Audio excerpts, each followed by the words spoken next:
Ya ukuntu umukino ugenze w'uyu munsi ndetse ukuntu byari byitwaye mu kibuga nuko ikipe ya Rayon Sports itanye igitego kimwe ndetse n'ikipe ya Mukura akaba itanye igitego kimwe. Byagenze guterekana ibyo kugira ngo tunonosore amagambo y'abafana bagenda bavuga ati ikibazo nago ari abakinnyi ahubwo ikibazo n'abatoza. Abo batoza ibintu bari kudukorera nago ari byo kabisa.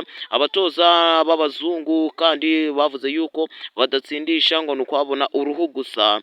None si bimeze bitereka tubisesengurire ukuntu bimeze cyo usabwa n'ukanda subscribe like ubundi ibiganiro nk'ibi bikagenda bibageraho gatanu ku kandi.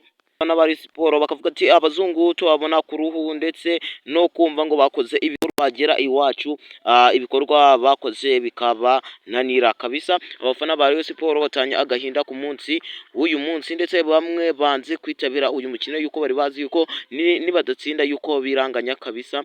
Uko niko bimeze kabisa kandi Mukura yavuze yuko Rayon Sports nago byongera kugitsinda kabisa. Bamwe reka dutegereje match zacu ziri imbere kabisa. Icyo nakubwira cyo kora subscribe kugira ngo ibintu nk'ibi bigende bigucika gatanu ku kandi.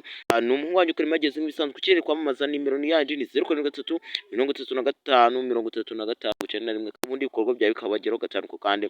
Fresh 5 ku 5 ni 0 ko turi kumwe gatanu ku kandi ku bijanye n'imikino kabisa ndahababera kabisa. Nizere yuko namwe munkurikirana gatanu ku kandi kabisa.